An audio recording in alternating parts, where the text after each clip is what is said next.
Madame, Monsieur, bonsoir et merci de regarder l'Île-de-Mire, émission consacrée au sujet qui fait l'actualité, le décryptage du discours du président de la transition, le chef de l'État, Brice Clotaire Oligui Nguema, qui s'est donc adressé à la nation à l'issue du scrutin référendaire organisé au Gabon le 16 novembre dernier et qui a donc vu le plébiscite du oui avec 91,64%.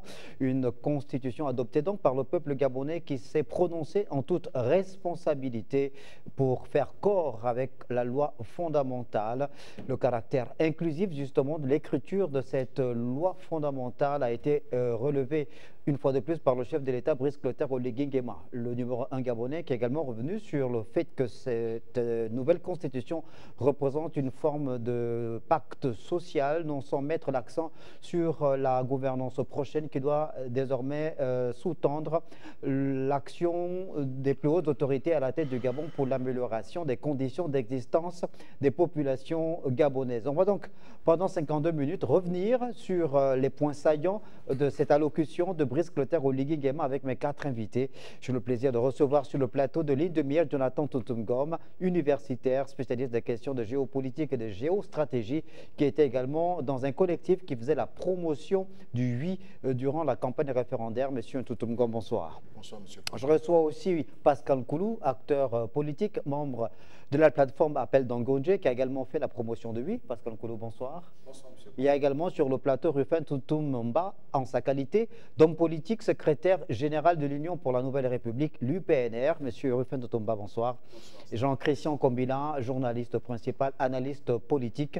Monsieur Kombila, bonsoir. Bonsoir. Merci donc à tous les 4 d'être autour de la table pour que nous revenions sur ce nouveau temps fort de cette période de transition que connaît le Gabon depuis le 30 août 2023. Nouvelle séquence donc après l'adoption par le peuple gabonais de la Constitution de la République, du projet de constitution qui sera prochainement promulgué par le chef de l'État, Jonathan Tutumgom.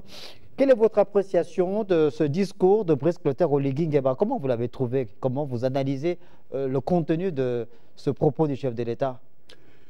D'abord, merci. Il faut dire que je n'ai pas été surpris par l'adresse du chef de l'État à la nation parce que après un tel événement politique, il était normal que le président s'adressât à la nation. Maintenant, comment on a trouvé cette allocution? Je pense que cette allocution, bien que de courte durée, est allée dans l'essentiel. L'essentiel, c'était le satisfecit manifesté ou relevé par le président par rapport à l'organisation du scrutin. C'est un président qu'on a vu serein, peut-être content, auréolé de cette victoire, parce que même si la fonction présidentielle n'était pas directement engagée, mais il faut quand même savoir que c'est le président Oligui qui a engagé, pardon de la répétition, qui a engagé le pays dans cet exercice après le coup de libération. Il avait promis de doter le Gabon d'une nouvelle constitution, de restaurer les institutions. Et de ce point de vue, je pense que l'étape cruciale du chronogramme de transition, c'est donc l'adoption de cette nouvelle constitution. Et donc, de ce point de vue, avec la participation des observateurs internationaux, ce qui est inédit pour une élection non personnalisée, c'est-à-dire qui n'avait pas de candidat, c'était un référendum, il y a quand même eu des observateurs internationaux qui ont d'ailleurs relevé la bonne organisation de ce scrutin. Donc, de ce point de vue, je pense que nous avons vu un président peut-être confiant, content de ce que son peuple venait de suivre la voie qu'il avait tracée au lendemain du 30 août 2023. À ce niveau du débat, c'est ce que je puis relever. Jean-Christian Kombila, Brice Clotaire Oligui Nguema, dans son adresse à la nation ce 4 décembre, est revenu sur ce pacte social. Pour lui, cette constitution nouvelle est un pacte social que les Gabonais ont finalement signé. Il a également relevé le fait que ce n'est pas une constitution dans laquelle on retrouve des éléments forcément dupliqués. Ce n'est pas un modèle qui viendrait de l'extérieur, mais c'est une aspiration, c'est une représentation des aspirations des forces vives de la nation gabonaise. Oui, mais permettez que je dise d'abord que le président se devait de prendre la parole au terme de la consultation référendaire qui a été non seulement marquée par le plébiscite du projet de constitution, mais également par la présence sur le territoire national d'observateurs locaux plus nombreux que jamais et puis d'observateurs internationaux. Et donc, au terme de la participation, n'est-ce pas, de tous ces acteurs divers, n'est-ce pas, à la vie politique de notre pays, le président se devait donc de prendre la parole et de jeter un regard profond et froid surtout après la proclamation des résultats par la Cour constitutionnelle. Sur le comportement électoral de ses compatriotes, sur la participation collective des différents acteurs. Donc, le président, au cours de ce discours-là, s'est montré parfaitement à la hauteur de sa mission de guide de l'orientation politique nationale dorénavant. Le président a aussi prononcé un discours qui, de mon point de vue, garantit l'unité nationale avec le sens de l'écoute qu'il a accordé, n'est-ce pas, aux partisans du non, ou du moins à toutes les forces vives qui se sont exprimées dans un sens comme dans l'autre, mais aussi la main tendue qu'il leur a lancée, n'est-ce pas, d'une certaine façon pour inviter les acteurs politiques de tous bords, n'est-ce pas, de se retrouver autour des valeurs qui font, n'est-ce pas, l'essentiel de notre nation. Maintenant, évidemment, le président de la République, dans ce discours-là, a tenu à se féliciter de l'ingénierie institutionnelle et constitutionnelle gabonaise. Et c'est pour la première fois, il faut le rappeler, que dans notre pays, n'est-ce pas, une consultation référendaire voyait la forte implication du peuple. Et donc cela est une nouveauté, c'est même inédit, non seulement à l'échelle du pays, voire à l'échelle de la sous-région et même à l'échelle du continent. Donc ça, c'est quelque chose de très fort que le président de la République a voulu mettre à la fois à l'actif de l'intelligence gabonaise de façon collective, mais surtout à l'actif du peuple gabonais. Jonathan Toutoum, non, Pascal Koulou, pardon. Pascal Koulou. Alors, le président de la République a également mis le marqueur sur des éléments qui sont importants. Le fait que cette constitution-là reprenne l'ADN même du peuple gabonais dans toutes ses dimensions.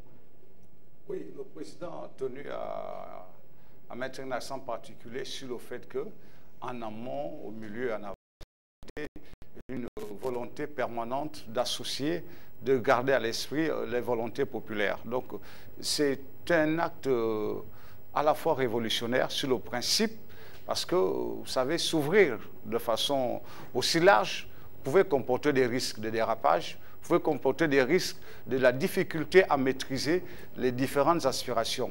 Or, par un processus de responsabilisation progressive, on est arrivé à une constitution qui, au regard du plébiscite dont elle a bénéficié, reçoit l'assentiment de la majorité de la population, ce n'est de l'ensemble de la population au regard des suffrages exprimés. Ça voudrait donc dire que l'initiative en elle-même valait la peine d'être prise et la leçon qu'on peut tirer de cette situation de constat fait par le chef de l'État, c'est que les Gabonais avaient une volonté d'exprimer ce qu'ils ressentaient, de le traduire et enfin de se laisser eux-mêmes encadrer par des mesures régulières auxquelles ils adhéraient. Et c'est un peu l'expression de cette constitution. C'est à la fois une volonté populaire, mais c'est également aussi une reconnaissance des droits et des devoirs vis-à-vis de la République vis-à-vis des citoyens. C'est quelque chose d'extraordinaire. Ça garantit à la fois le respect en termes d'engagement des citoyens, mais également d'obligations, de réponses et de résultats que les prochaines personnalités en charge des responsabilités institutionnelles devraient assurer pour qu'il y ait cette harmonie en termes de collaboration. Rufin Toutoumba, quand je parlais d'éléments de l'ADN, de l'histoire politique, traditionnelle, culturelle, historique du Gabon, ça peut se retrouver dans ce nouveau régime politique contenu dans ce projet de constitution. Les Gabonais se sont retrouvés dans ce régime politique qui désormais va donc consacrer la disparition de la fonction de Premier ministre, le régime présidentiel de notre pays qui est adapté, vous le pensez, à notre environnement? Je crois que le discours du chef de l'État obéit simplement aux usages républicains et que l'actualité en France nous révèle à juste titre que notre constitution, n'est-ce pas, est une innovation qui, de mon point de vue, consacre bien la primauté de l'exigence, n'est-ce pas, de se conformer à la nouvelle donne. Et donc, tout naturellement, ce qu'il faut remarquer, c'est que cette constitution a été rédigée par les Gabonais a été pensé par les Gabonais et a été élu ou adopté par les Gabonais. Parce que du point de vue historique, nous nous souvenons que la Constitution de 1958 a été élaborée dans un contexte particulier. Et ensuite, nous avons eu la Constitution de 91, issue des accords de Paris. Et cette Constitution, n'est-ce pas, qui est extraordinaire parce qu'elle est l'émergence, n'est-ce pas, de la classe politique, de toutes les forces vives de la nation. Mais ce qu'il faut d'autant plus relever, c'est que dans ce discours, le chef de l'État est revenu sur une rhétorique fédératrice, n'est-ce pas, qui a appelé les forces vives de la nation aux valeurs de paix. Il est revenu sur le calendrier à venir, qui nous amène naturellement vers des élections. On va y arriver. Voilà, vers des élections. On va étape par étape. Et en même temps, il a tracé, n'est-ce pas, une vision stratégique sur laquelle, n'est-ce pas, le Gabon désormais va se mettre, tout en relevant que c'est le peuple gabonais qui est vainqueur et qu'à l'issue de ce référendum, il n'y a eu ni vainqueur ni vaincu, mais que le Gabon, c'est le Gabon qui sort, n'est-ce pas, et qui se hisse, n'est-ce pas, à un niveau soutenu sur l'échiquier international. Naturellement, Jonathan Toutoumgom, Brice Clotaire Oligui Nguema, en tant que pierre angulaire de l'exécutif, dans cette période de transition, place évidemment la Constitution, puisque c'est la mère de loi au-dessus, mais surtout comme boussole, il a dit dans son discours, c'est la boussole, c'est désormais cette Constitution-là qui fixe le cap, le cadre de la gouvernance démocratique et politique, économique dans le pays. Bien, avant de répondre à votre question, il faut très rapidement corriger quelque chose. Le SG Ruffin disait tout à l'heure que la Constitution de 91 est issue des accords de Paris. Non, c'est l'inverse. La Constitution de 91, du 26 mars 1991, est issue de la première législature post-conférence nationale. La conférence nationale a eu lieu au mois de mars-avril 1990 et on est allé aux élections législatives en 1990-1991, et c'est à l'issue de ces élections législatives qu'on a adopté la Constitution du 26 mars 1991, alors que les accords de Paris ont été négociés après l'élection présidentielle du 9 décembre, 5 décembre 1993. Voilà ce qui est dit. Maintenant, par rapport à votre question, bien évidemment, lorsqu'on regarde la hiérarchie des normes juridiques, en dehors des traités internationaux, la Constitution est donc la loi fondamentale, la mère des lois. Et en ce sens, le président de la République a raison de dire que c'est une espèce de boussole pour le reste des institutions, pour le reste des textes pris en République gabonaise. Donc, je pense que la restauration des institutions qui est la première mission, sinon la mission fondamentale du CTRI, cette restauration des institutions devait naturellement commencer par l'adoption d'une nouvelle constitution à partir du moment où, dès la prise de pouvoir de manière extra-constitutionnelle, bien entendu, la constitution qui avait cours en République gabonaise a été tout simplement dissoute, y compris l'ensemble des institutions. Donc de ce point de vue, il était normal que le Gabon se dota d'abord d'un nouveau texte constitutionnel qui est donc la mère des lois et qui sert donc de boussole au reste de la restauration d'autres institutions.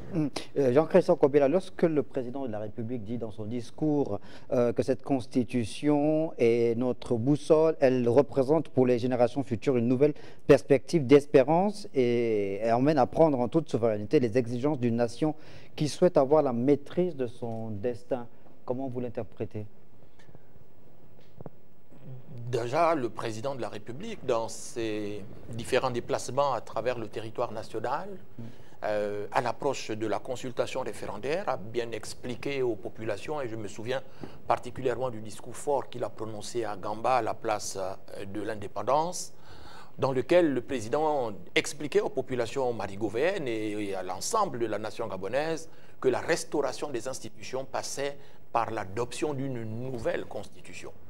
Et ce projet de nouvelle constitution a été adopté massivement par l'ensemble des Gabonais le 16 novembre dernier. La constitution est d'autant plus une boussole, n'est-ce pas, qu'elle décline l'ensemble des différents pouvoirs au sein de l'État, le pouvoir exécutif, le pouvoir législatif et le pouvoir judiciaire. Mais en même temps, il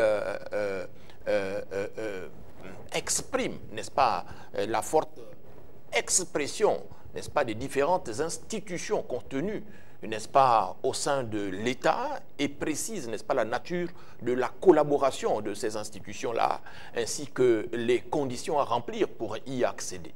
Donc, le président a tout à fait raison, n'est-ce pas, d'affirmer, n'est-ce pas, la primauté de la loi fondamentale dans notre pays, et c'est elle, n'est-ce pas, qui va faire en sorte qu'il n'y ait plus d'arbitraire, parce que au moins on sait dorénavant comment on accède à telle ou telle fonction.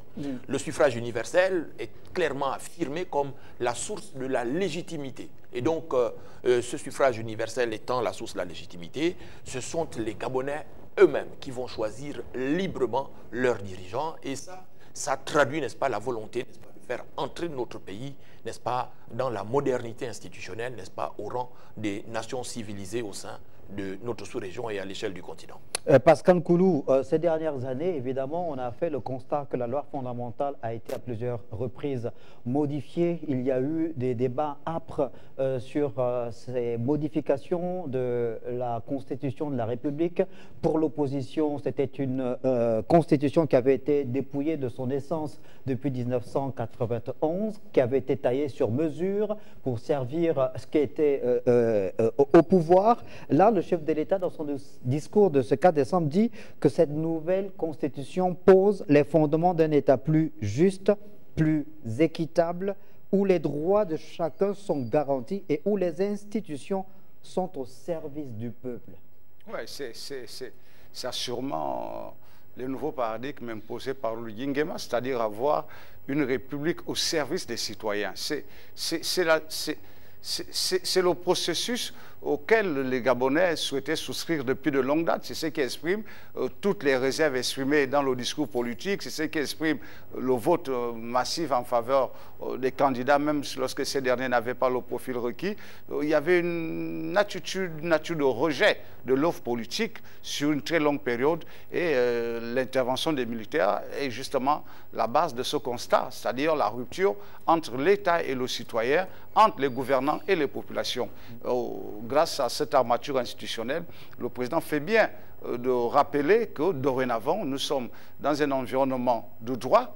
Ce droit est garanti par la force des institutions dans leurs équilibres, mais également aussi par la souveraineté, parce qu'il y a un retour de l'actif de la souveraineté vers les populations en leur concédant la capacité à intervenir comme ça a été le cas dans le système de révision, mais également aussi dans le choix libre qui va être fait à partir des prochaines élections présidentielles. Donc il y a une sorte de dynamique qui se libère au niveau des citoyens, mais également aussi il y a des institutions qui ne répondent plus, parce que quand vous êtes gentil, quand vous dites que la Constitution soit été modifiée. Non, la modification constitutionnelle doit servir à répondre aux problèmes urgents des populations ou à répondre aux circonstances pour booster l'État. Or, ça à quoi on a assisté, c'était de réduire les droits des citoyens pour donner beaucoup plus d'opportunités à des individus de river l'État à leur volonté. Donc c'est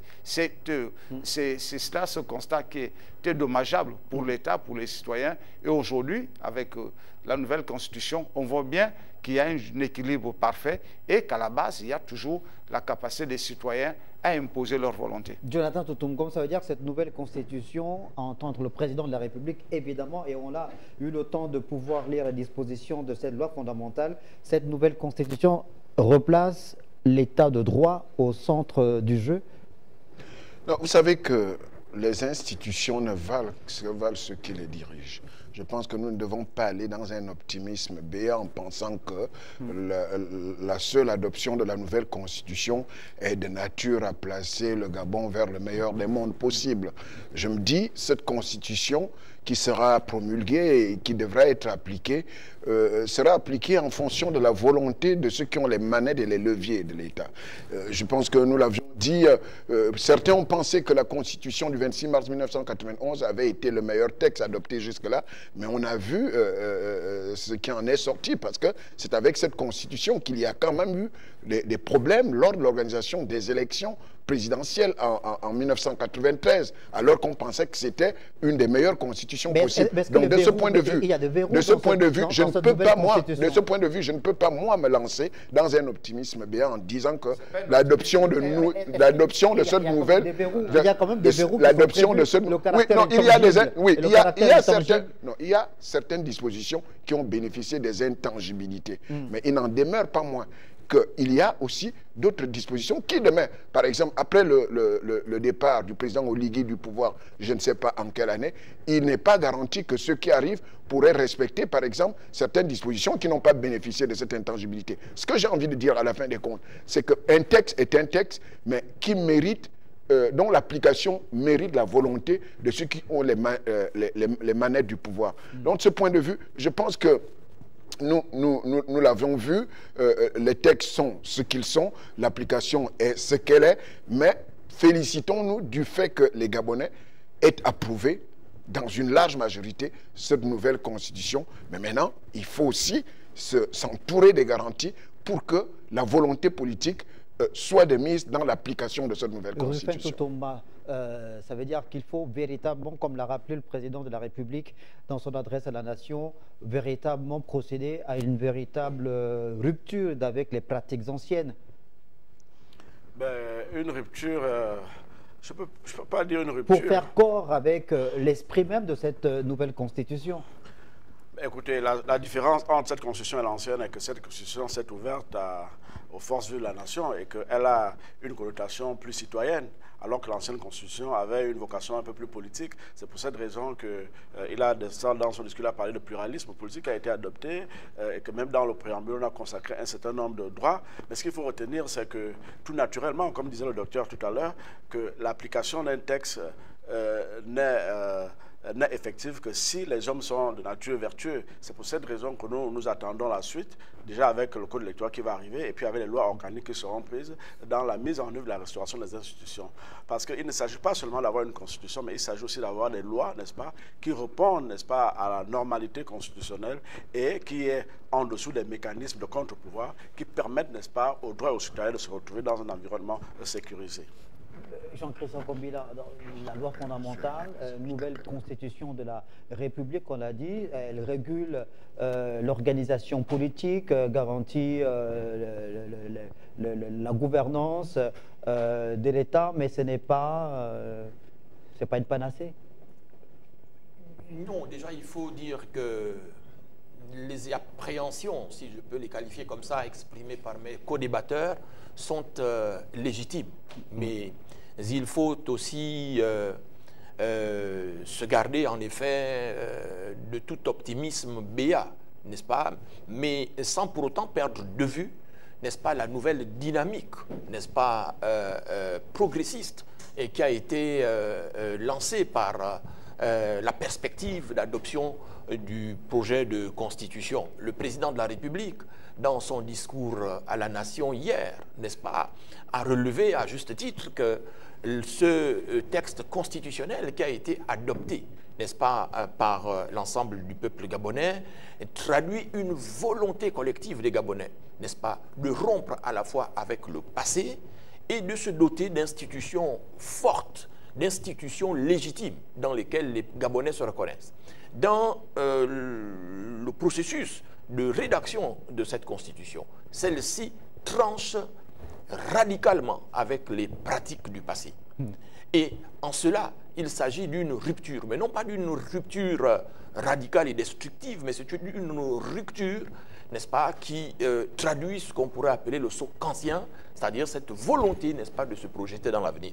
Et ça, c'est ce qu'il y a de fondamental dans ce texte-là, n'est-ce pas, qui marque la perspective, n'est-ce pas, de naissance d'une nouvelle ère dans notre pays. Maintenant, ce qu'il faut aussi ajouter par rapport à l'originalité de cette constitution, c'est que grâce au CTRI, grâce à la dynamique qui a été impulsée, il y a une nouvelle conscience politique gabonaise qui s'est affirmée, n'est-ce pas, avec cette appropriation progressive, n'est-ce pas, de l'idée constitutionnelle qui était portée par le CTRI. Le chef de l'État, dans son discours hier, n'est-ce pas, a appelé à une mobilisation, n'est-ce pas, des populations pour veiller à l'application stricte de cette constitution, n'est-ce pas, par les gouvernants à venir. Cela signifie que les populations, la société civile, n'est-ce pas, vont constituer, n'est-ce pas, les gardiens du temple. Et le président de la République, souvent on entend les chefs d'État dans tous les pays du monde, n'est-ce pas, se présenter en garant de la Constitution. Mais ici, le chef de l'État s'est effacé pour mettre le peuple devant et a demandé au peuple d'être lui désormais le garant de l'application effective de cette Constitution. Et en cela, c'est une rupture dans le discours politique et c'est une nouvelle ère qui se dessine. Pascal Koulou, alors le président de la République a également relevé un fait, c'est celui de la mise en relief d'une nouvelle génération d'acteurs politiques qu'il a découvert lors de cette campagne référendaire. On a vu une grande présence évidemment des acteurs de la société civile sur le terrain qui ont quelque peu parfois même éclipsé les appareils traditionnels, les partis politiques que l'on connaît. Est-ce que là le chef de l'État il consacre le passage de témoins, de relais entre les générations quand on sait que sur la place publique, dans le landerneau politique national, il y a encore bien des figures bien présentes qui ont transcendé les générations. Oui, disons que c'est vrai que tout au long du débat qu'il y a eu sur la Constitution, on n'a pas suffisamment porté un regard appuyé sur les différents acteurs qui intervenaient sur le terrain politique. Et à raison parce que ceux qui avaient l'outillage institutionnel en termes de couverture médiatique était beaucoup plus du côté de l'ensemble des membres du gouvernement, etc. Mais c'est effectivement, quand on écoute le discours du chef de l'État, il y a un point important sur lequel il met un accent particulier, c'est celui qui traite du renouvellement de la classe politique, du personnel politique. Ce renouvellement est important pour plusieurs raisons, parce que nous avons... Est-ce un hasard que le chef de l'État l'ait relevé? Oui, mais disons, on ne peut pas... Vous savez, tout à l'heure, monsieur Jonathan Toutou me disait qu'il ne faut pas rester dans un optimisme béat. J'aurais été tenté de lui dire que la nouvelle donne aujourd'hui, c'est que vous avez une citoyenneté tellement active que la marge de manœuvre des politiques s'est considérablement réduite, de un. De deux, vous avez tout au long du processus de la transition qui va s'achever par l'élection présidentielle, une forme d'inclusion. Il n'y a pas eu de priorité en termes d'avantages particuliers concédés aux politiques par rapport aux autres différents groupes d'intérêts sociaux. Donc, c'est cette inclusion sur laquelle nous allons, pendant une très longue période encore, vivre et assister, et c'est à l'intérieur de ces différents groupes que vont se dégager les dynamiques en termes de leadership qui vont permettre effectivement qu'il y ait cette capacité d'équilibre institutionnel qui fera en sorte que les uns ne dépendant pas de la perspective des autres, tout le monde va veiller à ce que les éléments qui délimitent ou qui limitent les dérives qui sont déjà dans la Constitution soient respectés par tout le monde, parce que naturellement, la classe politique qui va émerger ou celle qui est en train d'émerger en ce moment n'a pas les mêmes outils, n'a pas les mêmes atouts sur le plan financier, sur le plan du vécu, que ceux qui avaient la charge de conduire l'État. Donc, ils veilleront à ce que la loi leur serve de protection, mais leur serve également de tremplin pour permettre qu'il y ait une meilleure relation entre institutions. Rufin Totumba, alors, la mise en relief d'une nouvelle génération d'acteurs politiques ne se décrète pas. Les partis politiques existent. La loi reconnaît l'existence des associations, notamment les associations politiques. Donc, on ne décide pas de mettre sur le côté des gens qui ont une ambition politique. Ce renouvellement de la classe politique, comment vous le percevez? Sur cet aspect, je pense qu'il a manqué d'action entre ce discours et l'action. Parce que nous avons, dans ce référendum, nous avons seulement observé que le chef de l'État ne s'est pas mis au-dessus de cette logique-là. D'autant plus que nous observons, nous en tant que politiques, que le chef de l'État a pris corps et âme pour certains. Parce qu'on a regardé la nomenclature. Non, il a pris corps pour la Constitution de la République. On a regardé la nomenclature des coordinations et on a constaté qu'il n'y a aucune volonté de renouvellement dans ces coordinations. Premièrement, on a regardé que dans la mise en œuvre de certains partis politiques sur le terrain, on a constaté qu'il y a certains partis qui ont été alimentés. Deuxièmement, nous avons constaté qu'il y a une effraction de la société civile dans l'environnement politique. La société civile est un contre-pouvoir. La société civile va dans l'éducation de masse, va dans la valorisation des droits fondamentaux, des libertés. Mais elle ne s'injecte pas, elle ne s'ingère pas directement dans l'action politique. Or, nous avons constaté, moi j'étais sur le terrain, et je peux vous informer qu'il y a des associations, qui ont été, n'est-ce pas, alimentées et qui ont joué le rôle des politiques alors qu'ils ne devraient pas. Il faut bien une rupture. Nous ne pouvons pas. Est-ce que c'était une élection réservée aux acteurs politiques? C'est une élection citoyenne, alors, mais il y a dans le jeu des rôles, il y a une rupture, il y a une limite dans l'action de chacun. Il y a une limite dans l'action de chacun. La société civile est un contre-pouvoir. La société civile est un ordinateur de conscience. La société civile joue son rôle. Le politique joue son rôle. Parce que ce qui va arriver, je vais vous dire ce qui va arriver. Ce qui va arriver, c'est que nous aurons une société civile, n'est-ce pas, qui va s'immiscer dans la politique, qui va recourir au financement extérieur et qui va bouleverser l'environnement et qui va nous mettre dans une insécurité à long terme. C'est ça la limite. C'est-à-dire, je ne comprends rien du tout. Parce qu'au terme des dispositions légales actuelles, oui, la société civile recourt aux moyens extérieurs, au financement extérieur. Au financement extérieur. Vous comprenez qu'une ONG peut aller prendre des moyens chez Boko Haram ou vient sous le prisme. Mais nous, il faut le dire, c'est la vérité. Oui. Or, les partis politiques sont interdits de recourir à tout financement extérieur. Donc, il y a le problème. Mieux, ce qu'il faut comprendre, c'est que pour être présent ou visible sur la scène politique, mais ça demande un certain nombre de leviers que les partis n'ont pas. Que les partis n'ont pas aujourd'hui. Parce que pour s'exprimer, il faut une logistique, il faut les moyens, il faut des ressources. Mais les partis ne l'ont pas. Donc il y a une volonté derrière. Mais les partis, on est militants, les partis peuvent jouir des legs et dons, la loi aussi le permet. Jonathan Toutoum, on va évoluer dans le débat pour évoquer. Bien sûr. On va évoluer dans le débat pour évoquer le point relatif à la mise en place du comité institutionnel qui devra donc travailler à l'écriture du nouveau code électoral. Le président de la République en a fait mention comme étant la prochaine étape importante dans ce processus de transition, le code électoral. Sous quel format, sous quelle forme, quel peut être le contenu de ce code électoral? Ce travail devrait commencer normalement à partir du mois de janvier prochain. Oui, je pense que le référendum étant derrière nous, les résultats étant connus, validés par la Cour constitutionnelle, le président a donc annoncé les prochaines étapes de la transition. Notamment, l'une des étapes les plus importantes, c'est donc la rédaction ou la révision du code électoral, parce que le dernier code électoral ne s'arrêtait qu'à l'organisation du référendum. Et de ce point de vue, je pense que c'est un chantier très très important, parce que ce qui a toujours fait défaut, c'est cette histoire de code électoral qui est parfois révisé au moment même des élections. Je pense que Ruffin en sait quelque chose. Les dernières élections cumulées, présidentielles, législatives, ont vu le code électoral modifié alors que nous étions en plein processus. Donc, de ce point de vue, je pense que c'est un chantier important et les compatriotes qui seront nommés par le chef de l'État doivent avoir à l'idée et dans leur conscience qu'ils ont là l'avenir institutionnel, sinon l'avenir électoral entre les mains en rédigeant un code électoral qui soit de nature à satisfaire tout le monde. Ils ne vont pas rédiger un code électoral pour Oligui, ou ils ne vont pas rédiger un code électoral pour le CTRI, ou bien pour Pascal Nkoulou, ou pour Jonathan Toutoum. Ils rédigent un code électoral qui doit organiser les prochaines consultations électorales au Gabon, dont l'élection majeure qu'est l'élection présidentielle.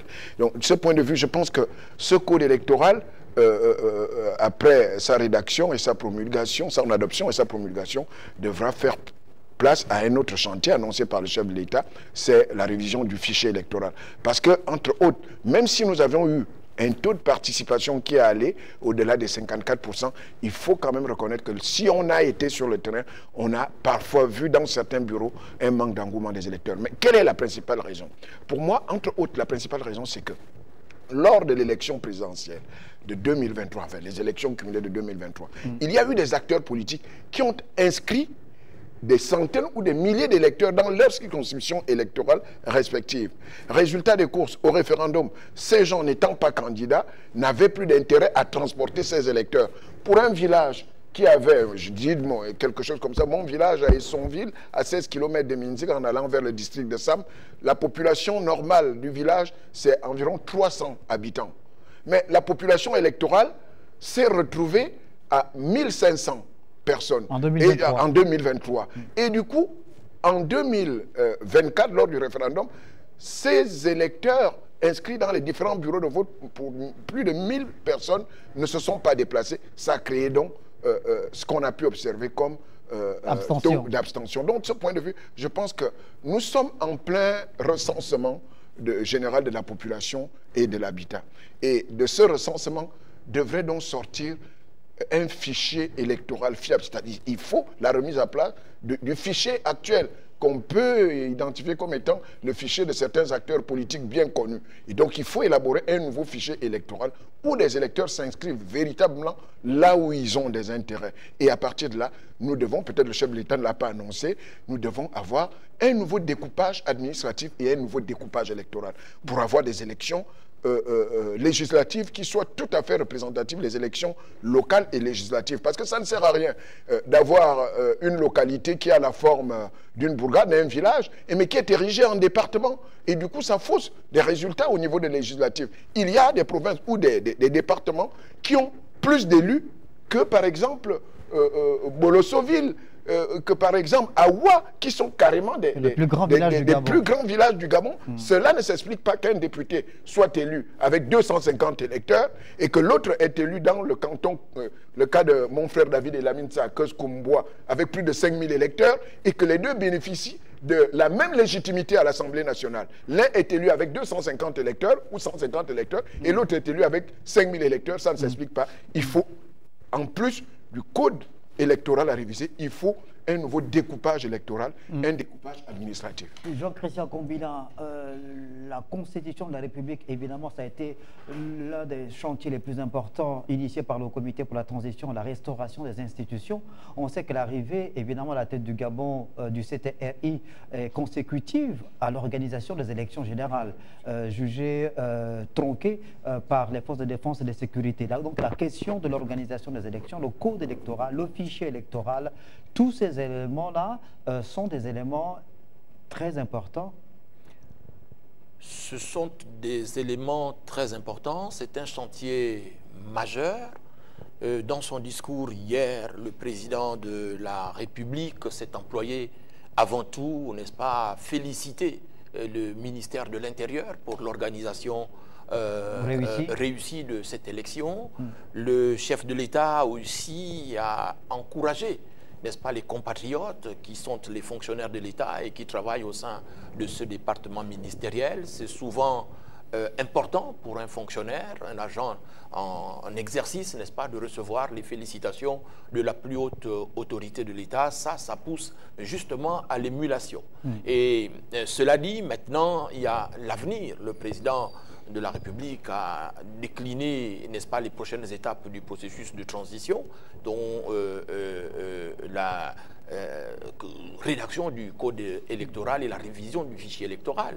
Ce sont deux problématiques importantes, n'est-ce pas, dont dépendra la transparence, car le prochain défi de notre pays, après l'organisation de ce référendum salué par la communauté internationale, n'est-ce pas, sera maintenant d'organiser des élections présidentielles et législatives locales également crédibles, transparentes, et dont le résultat ne sera pas tronqué, pour reprendre le langage du Comité pour la transition et la restauration des institutions, et dont le résultat, n'est-ce pas, sera accepté, n'est-ce pas, à la fois par l'ensemble des acteurs politiques. Mais le débat, Jean-Christian Combina, le débat est déjà nourri sur cette question-là. On va dans quel format, justement, pour l'organisation de ces futures échéances? Le ministère de l'Intérieur garde la main, les commissions électorales, les bureaux de vote sont-ils uniquement composés par les agents du service public? Faut-il à nouveau recourir aux partis politiques? Faut-il introduire la société civile, les confessions religieuses? Mais, M. Pambo, la méthodologie de travail du CTRI depuis son avènement au pouvoir est l'inclusivité. Et nous venons d'organiser cette consultation référendaire. Un rapport global a été fait. Il y a quelques jours, le chef de l'État était en visite officielle au Sénégal. Le ministre de l'Intérieur s'y est rendu.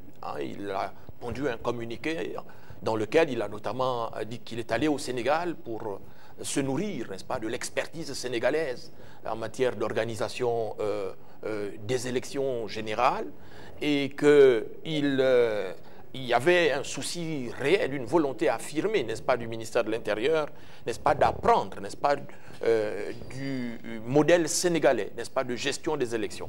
Et nous pensons que le ministère de l'Intérieur avisera, n'est-ce pas, après être parti au Sénégal, voir comment ça se fait là-bas.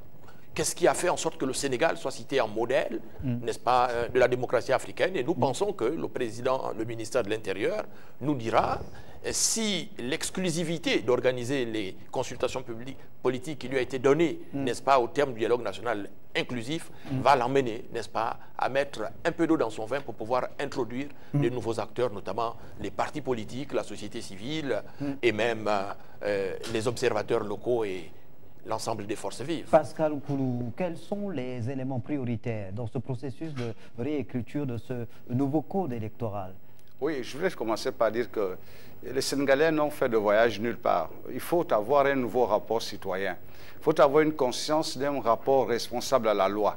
Il faut avoir une conscience d'engagement individuel par rapport à l'effectivité de la nation.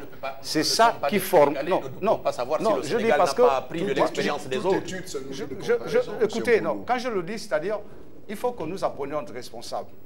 Le Sénégal organise des élections presque aux mêmes dates de départ que le Gabon.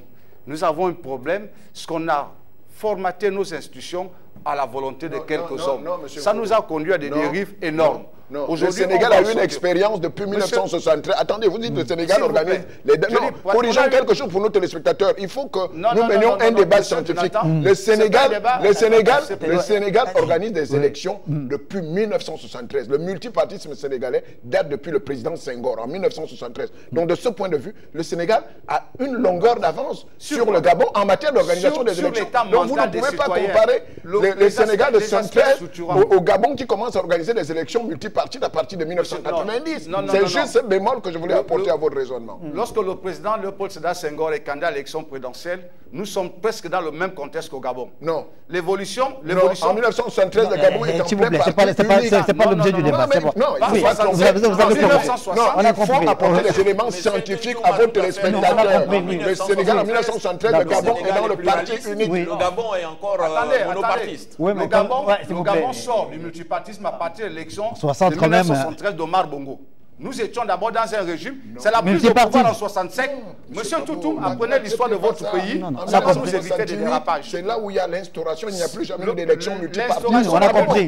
Non, il fait référence à 1960, Avant ça, nous étions dans un régime multipartiste. L'instauration du multipartisme au Gabon, en 1967, à la création du PDG en 68, le président Omar Bongo abolit les autres partis. Nous rentrons dans un régime de parti unique. Même dans ce régime de parti unique, on organisait des élections. Je parle sur le plan structurant. Moi, je ne m'occupe pas de ce que M. Jonathan veut faire croire, comme il y a une sorte d'expérience qui sort comme ça, je ne sais pas d'où. C'est la volonté citoyenne. C'est le rapport à la loi. L'alternance au plus haut sommet de l'État est une réalité. Est une réalité. Ça, je suis d'accord. Mais je dis, mais cette réalité, elle découle de quoi? De la volonté des Sénégalais. Est-ce qu'ils ont été, comment on dit ça, perfusés quelque part pour dire, bon, dorénavant, vous devez vous comporter comme ça? C'est leur rapport à la nation. C'est leur volonté de voir le Sénégal progresser. Aujourd'hui, il s'agit pour les Gabonais. Parce que c'est l'autre facteur qu'il faut de plus en plus, sur lequel il faut de plus en plus insister. C'est la responsabilité des citoyens gabonais. Cette responsabilité n'a pas toujours été comprise par les acteurs politiques. À ce moment, c'est aux populations de les mettre de côté, comme ça a failli être le cas lorsque les militaires sont intervenus, comme ça a failli être le cas avec l'élection de Jean Ping. Donc nous sommes sur une voie qui progresse vers une sorte d'acquisition de l'engagement citoyen. Je repose la question, comment faire en sorte pour qu'il n'y ait plus d'élections tronquées au Gabon? Oui, c'est pour ça que je suis en train de vous dire en quelques mots qu'il n'y a pas de recette miracle. Si les Gabonais pensent que leur pays doit évoluer, c'est une prise de décision individuelle de tous ceux qui sont responsabilisés dans le processus. Et c'est pour ça que je dis... Vous parlez du peuple, vous parlez de ceux qui sont en responsabilité dans la gestion de la chose publique, qui organisent les élections. C'est pour ça que je dis la première chose à faire, c'est de sortir les politiques du cadre organisationnel de nos élections. Parce que les politiques ne peuvent pas être à la fois acteurs de champ et juges. On a vu dans le cas de toutes les commissions depuis la CNE, la CNAP, le CGE, que l'essentiel du désordre en matière de fraude, parce qu'il faut dire les mots, les choses telles qu'elles sont. La fraude électorale, ce n'est pas les populations. C'est dans les commissions électorales qu'il y a la fraude électorale. C'est dans la manipulation des procès. Mais vous vous sentez toujours visé quand on attaque acteur politique. Il ne faut pas vous dédouaner. Il faut pas que ça soit... Ensuite, l'organisation des élections est devenue une autre source de financement pour les acteurs politiques. Donc là aussi, il faut arrêter. On ne peut pas vouloir que le pays progresse et on est toujours à élaborer des combines pour se faire de l'argent. Monsieur Pascal, vous avez été présenté à cette émission comme un acteur politique. Est-ce que vous pouvez faire vous-même le témoignage d'avoir bénéficié? Non, ce n'est pas vrai. Ce n'est pas vrai. Ce n'est pas vrai. Que ce soit l'organisation par le ministère de l'Intérieur, on peut observer des limites. Que ce soit la dualité des politiques, opposition, majorité, on peut également observer des limites. Ce n'est pas vrai votre développement. Ce qu'il faut retenir, c'est la volonté politique du gouvernant. C'est ça, c'est la volonté politique. Mais la volonté politique se traduit par quoi? Écoutez, les résultats, moi j'ai organisé, je parle de moi, j'ai organisé, s'il vous plaît. Non, j'ai organisé les élections. Doucement. Le problème, c'est la volonté des dirigeants. C'est le problème réel. C'est pour cette raison que la responsabilité du président de la République est engagée sur ce processus-là. Si le président veut que nous ayons des élections transparentes, nous les aurons. C'est-à-dire? Mais parce que c'est lui qui va décider en dernier ressort. Décider comment? Non, soyez plus concret. Parce que on a eu aussi demeurer. Non, ce n'est pas possible. Ce n'est pas possible. Refais tout en bas. Il faut être réaliste. Il faut être réaliste. Les résultats qui ont toujours été annoncés par la commission électorale n'étaient pas des vrais résultats. Pas par le fait que de la commission, mais par le fait que ceux qui étaient là tenaient coûte que coûte à se maintenir au pouvoir. C'est ça la réalité. Mais ceux qui étaient là, c'est qui? Mais les Bongo PDG. Mais pourquoi vous ne voulez pas le savoir? Mais si, c'est la vérité. Monsieur Pambou. Mais enfin. Donc, les Bongo PDG, ils étaient clonés, ils étaient dans tous les bureaux de vote. C'est qui... Mais ça ne s'est jamais passé dans les bureaux de vote. La preuve, c'est qu'il y a eu toujours une contestation. Parce que les gens avaient les vrais résultats dans les bureaux de vote. Non, mais c'est notre pays. Oui, on connaît. Pourquoi vous voulez lui dire la vérité? C'est ça la vérité. Non, vous n'avez pas la science infuse. C'est pas la vérité. Mais moi, je parle des faits. Mais vous étiez, vous, dans les commissions électorales, les procès verbaux sont modifiés à quel niveau? Les procès verbaux étaient modifiés à la centralisation des résultats à Libreville, parce qu'à Libreville, il y avait les forces de défense et de sécurité qui étaient et les Gabonais qui étaient là-bas. Et les Gabonais qui étaient là-bas, c'était les Bongos? Mais ils étaient non, arrêtez, arrêtez. Oui, Jonathan. Non, mais c'est pas possible. Bon, mais c'est la vérité. Non, je pense que... Non, non pas la responsabilité des Gabonais. C'est tous les Gabonais. Arrêtez. C'est la vérité. On a eu une élection référendaire. C'est votre vérité à vous. On a eu une élection référendaire. On a eu les résultats en 48 heures. C'est votre vérité. Parce qu'il y a une volonté politique. Il y a une volonté politique des dirigeants actuels. Non, je vais dire politique aussi. Nous allons à une élection, il n'y a pas de majorité, il n'y a pas d'opposition. Donc, la question relative à l'inclusion des acteurs politiques ne se pose pas. Bon, parce qu'il n'y a pas de majorité, il n'y a pas d'opposition. Il n'y a que des citoyens gabonais qui vont aux élections. Donc, c'est des partisans. Je vais demander... Les commissions électorales, le format ne peut pas être respecté. C'est fini. Le format ne peut pas être respecté. Monsieur Ruffin, le format opposition-majorité ne peut pas être respecté. Non, c'est pas un débat de vous deux. C'est pas un débat de vous deux, s'il vous plaît. Non, c'est pas un débat de vous deux. Monsieur Ntuntum, c'est pas un débat de vous deux. Jonathan Tutungom, faut-il exclure les acteurs politiques du processus électoral dans son organisation? Parce que c'est ça le vrai débat, le débat qui est posé. Une élection est d'abord une élection politique. Dans l'organisation, je parle de l'organisation, je ne parle pas de la participation. Non, mais même dans l'organisation, pour plus de soucis de transparence, autant organiser les élections de manière inclusive. Et j'en appelle à ceux qui seront appelés à rédiger le code électoral. Pour qu'il y ait équité, pour qu'il n'y ait pas de soupçon de fraude, il faut appeler ceux qui sont d'abord concernés par des élections, ne serait-ce que dans les missions d'observation. Pourquoi? Parce que, il y a un problème de carence de personnel administratif. Je doute fort que le ministère de l'Intérieur, qui est une des administrations les plus décentralisées, peut manquer parfois de personnel pour être non seulement dans les commissions, mais aussi dans les bureaux de vote. Donc il faut inclure. Donc il y a un problème de carence, mais il y a aussi un problème d'équité, un problème d'honnêteté politique, si je puis m'exprimer ainsi. Je suis engagé dans une compétition, on ne peut pas rédiger les règles de cette compétition sans que je n'ai quand même un droit de regard. Donc, de ce point de vue, je pense que le futur code électoral qui sera là peut faire appel à des acteurs politiques ou à des groupements politiques pour être à un certain niveau d'organisation des élections. Pas pour confectionner le matériel électoral ou la liste électorale, ne serait-ce que pour être là. Parce que ce qui s'est toujours passé, et là, Pascal Nkoula a raison, ce n'est pas les populations qui faussent le jeu électoral. Remarquez au Gabon, la crise post-électorale naît souvent à partir de la proclamation des résultats. Autrement dit, ça signifie que les populations... Oui, même les élections législatives. Oui, surtout, mais même les élections législatives. Oui. Parce que dès que les gens ont fini de voter, les gens attendent tout bonnement les résultats. Ils ont assisté au décompte des résultats, au tableau dans une salle de classe, où M. Pambo a été déclaré vainqueur. Mais grande est leur surprise de constater que lorsque l'organisme chargé d'organiser des élections annonce des résultats, c'est plutôt Rufin qui est maintenant vainqueur par rapport à M. Pambo. Donc, il y a quelque chose qui se passe au niveau des procès-verbaux. Pour avoir été moi-même dans les bureaux de vote, mais je puis vous dire, sans peut-être violer mon serment, je peux vous dire qu'il y a modification. Et là, il a raison, il y a modification des résultats. Mais de tous ordres, il n'y a pas... Même dans l'opposition, tu sais, même dans l'opposition, où parfois, il n'y a plus d'opposition et de majorité. Et c'est en cela que l'élection à laquelle nous allons, l'élection qui va être organisée, peut être une élection garantie d'une certaine transparence. Parce qu'il n'y a aucun élément. Mais sauf que les pouvoirs, les militaires doivent jouer franc jeu parce qu'ils ont les leviers du pouvoir. Non, je ne les soupçonne pas. Ils doivent jouer franc jeu en ce que cette élection soit moins contestée possible. Alors, dans cette configuration que nous connaissons très bien, celle de notre pays, le Gabon, comment garantir la transparence électorale à l'aune de l'écriture de ce nouveau code électoral? Quel élément faut-il mettre en relief pour garantir cette transparence électorale pour qu'on n'ait plus de lendemains électoraux chahutés?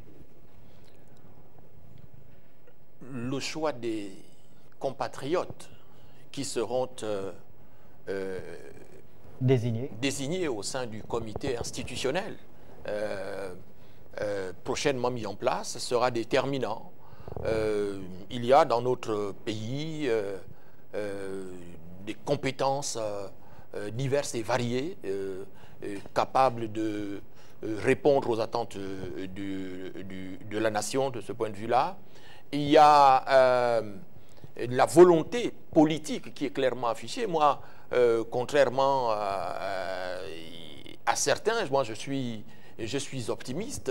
Je suis d'autant plus optimiste que je suis admiratif, n'est-ce pas, de la volonté politique qui s'exprime au sommet de l'État, n'est-ce pas, par le président Brice Clotaire Oligui Nguema, n'est-ce pas, d'associer, n'est-ce pas, l'ensemble des Gabonais, n'est-ce pas, à la prise en main de leur destinée. Donc ça, chez moi, c'est un fait nouveau, cette volonté politique-là qui s'exprime sans cesse depuis le début. Cette volonté de promouvoir le débat contradictoire, cette volonté politique d'entendre les sons discordants, cette volonté politique, n'est-ce pas, de donner de la place à ceux qui pensent différemment. Donc moi, pour moi, ça ce sont pas des éléments techniques. Comment faire en sorte que les procès-verbaux ne soient plus modifiés? Les éléments, c'est la volonté politique. Moi, c'est la volonté politique. Moi, je ne peux pas vous dire autre chose que la volonté politique. On comprend que vous n'avez jamais été candidat à une élection. Mais ce n'est pas un métier être candidat à une élection. Ce n'est pas un métier. Non, mais quels sont techniquement des éléments qui peuvent vous éviter de l'enlever? Mais je ne peux pas vous la parole.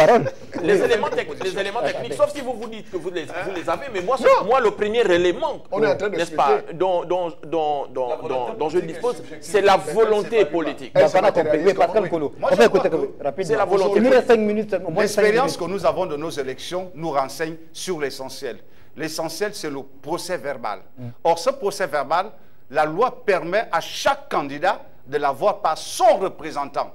Le format ancien qu'on avait est un format qui prête à la faute parce que les gens sont cooptés sur la base des blocs politiques et non pas sur la base de l'intérêt du contrôle de l'élection par le candidat. C'est pour cela que vous pouviez même appartenir au bloc de la majorité, mais quand les gars fraudent, ils ne tiennent pas compte de vous parce que ce qui se fait là-bas, vous n'avez plus de droit de regard. Donc ce qu'il faut faire aujourd'hui, c'est d'abord éliminer le nombre de commissions en ayant fait en sorte qu'il y ait une commission, la commission locale, donc dans les bureaux de vote.